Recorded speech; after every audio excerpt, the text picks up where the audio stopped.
संप्रत्यात्मक विकास को प्रोत्साहन करने के लिए निम्नलिखित में से कौन सी विधि सबसे प्रभावी होती है? उस विधि को मित्रों कहते हैं, नोट कर लेना, कि विद्यार्थियों को बहुत से उदाहरण देना है और उनके तर्क शक्ति का प्रयोग करने के लिए प्रोत्साहित करना है। ठीक है, तो राइट आंसर था बी वाला। आगे मित्रों आपसे पूछा गया था कि प्राथमिक विद्यालय के बच्चे उसे वातावरण में सबसे प्रभावी ढंग से सीखेंगे। प्राथमिक विद्यालय के बच्चे उस वातावरण में सबसे प्रभावी ढंग से सीखेंगे। उस प्रश्न का जो राइट आंसर था मेरे मित्रों, नोट कर लेना, करेक्ट आंसर था जहां उनकी संवेदनात्मक आवश्यकताओं की पूर्ति होती है और वे अनुभव करते हैं कि वे महत्वपूर्ण हैं। तो राइट आंसर था ऑप्शन नंबर 4 वाला। ठीक है, आ जाइए मित्रों आगे आपसे पूछा गया है, नोट करिएगा, कि एक बच्चा खिड़की के सामने से कौवे को उड़ता हुआ देखता है और कहता है कि एक पक्षी, इससे बच्चे के विचार के बारे में क्या पता चलता है? प्रश्न काफ़ी कठिन प्रश्न पूछे गए थे। तो मित्रों इस प्रश्न का जो राइट आंसर था वो था आपका साथियों क्या था, यानी कि जो आपका बच्चे की स्मृतियां पहले से भंडारित होती हैं, उसके बाद बच्चे में पक्षी का प्रत्यय विकसित हो चुका है। उसके बाद क्या था, बच्चे ने अपने अनुभव बताने के लिए भाषा के कुछ उदाहरणों का विकास कर लिया था। तो राइट आंसर था ए और बी और सी, यानी कि ए बी सी किसके अंदर है? ऑप्शन नंबर 2 के अंदर है। चलिए आगे मित्रों क्या पूछा गया था, नोट करिएगा, कि कोई शिक्षक अपने विद्यार्थियों को क्या कहे कि उन्हें भीतरी प्रेरणा के साथ कार्य करने के लिए प्रोत्साहित कर सके।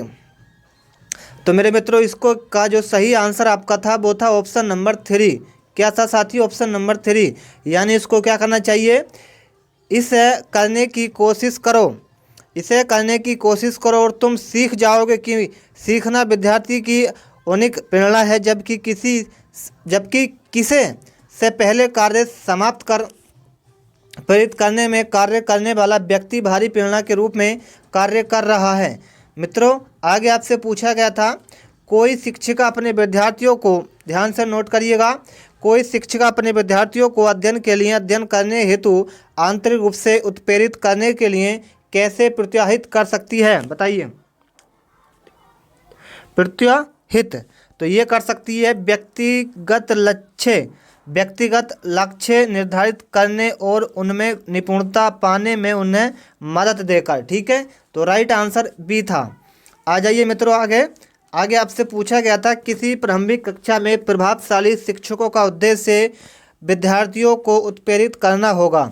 तो राइट आंसर था सीखने के लिए, जिससे वे जिज्ञासु बने और सीखने के लिए ही सीखना पसंद करें। तो राइट आंसर आपका था ऑप्शन नंबर 4, बिल्कुल सही आंसर। ठीक है, चलिए आगे आइए मित्रों, बहुत अच्छी बात है, प्रश्न काफ़ी इंपोर्टेंट है, कि निम्नलिखित में से कौन सा उदाहरण प्रभावशाली विद्यालय की प्रथा का है? बहुत अच्छा प्रश्न है साथियों, नोट करते चलना। प्रश्न नंबर जो आपका 10 है, राइट आंसर होगा व्यक्ति संक्षेप अधिगम। क्या साथियों? व्यक्ति संक्षेप अधिगम। ठीक है, तो करेक्ट आंसर था आपका ऑप्शन नंबर 2, बिल्कुल सही आंसर। आगे मित्रों आपसे पूछा गया था, विकास का सिरपदा विभुक दिशा सिद्धांत व्याख्या करता है कि विकास इस प्रकार आगे बढ़ता है। बहुत अच्छा प्रश्न है साथियों, राइट आंसर था सिर से पैर की ओर। किससे ओर?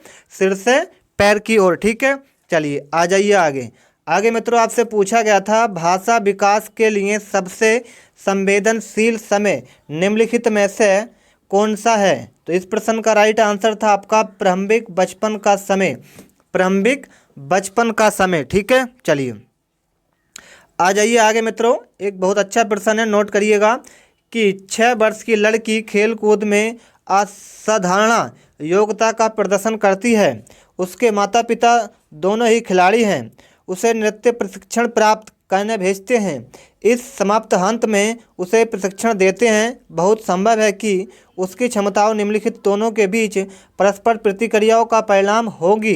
तो ये बहुत अच्छा प्रश्न था, नोट कर लेना। आंसर आपका आएगा ऑप्शन नंबर 4, यानी कि आनुवांशिकता और पर्यावरण। ठीक है, चलिए आ जाइए मित्रों आगे प्रश्न पर। बहुत अच्छा प्रश्न है, नोट करिएगा सभी छात्र, कि निम्नलिखित में से कौन से सामाजिकरण के गुण वाहक हो सकते हैं?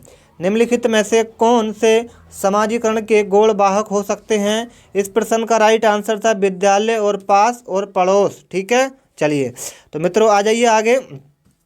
आगे पूछा गया था लेव वाइतोस्की के अनुसार संज्ञात्मक विकास का मूल कारण क्या है? तो यह है आपका सामाजिक अन्योन्य क्रिया। क्या साथियों? सामाजिक अन्योन्य क्रिया। ठीक है, चलिए आ जाइए मित्रों आगे। किसी बच्चे का दिया गया विशिष्ट उत्तर को वर्ग ने नैतिक तर्क के सोपनों के विषय वस्तु के किस सोपन के अंतर्गत आएगा? यदि क्या हो?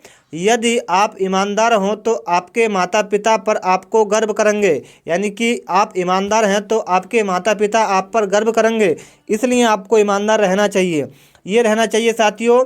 अच्छी लड़की, ध्यान से नोट करिएगा, अच्छी लड़की अच्छा लड़का अनुकूल रहना चाहिए। ठीक है, चलिए आगे पूछा गया था मित्रों जीन पियाजे के अनुसार और कोलबर्ग के, इनसे आपके जो प्रश्न काफ़ी इंपॉर्टेंट प्रश्न पूछे जा रहे हैं। तो जीन पियाजे के अनुसार अधिगम के लिए निम्नलिखित में से क्या आवश्यक है? यह है विद्यार्थियों के द्वारा पर्यावरण की सक्रिय खोजबीन। ठीक है, चलिए मित्रों आ जाइए। आगे पूछा गया जीन पियाजे के अनुसार प्रारूप निर्माण वर्तमान स्कीम योजना के अनुरूप बनाने हेतु नवीन जानकारी में संशोधन और नवीन जानकारी के आधार पर पुरानी योजनाओं में संशोधन के परिणाम के रूप में घटित होता है। इन दो प्रक्रियाओं को जाना जाता है। ये जाना जाता है साथियों समावेशन और समायोजन के रूप में। ठीक है, तो राइट आंसर था ऑप्शन नंबर 3। चलिए मित्रों आगे आ जाइए। बहुत अच्छा प्रश्न है, आ चुका है आप सभी के लिए।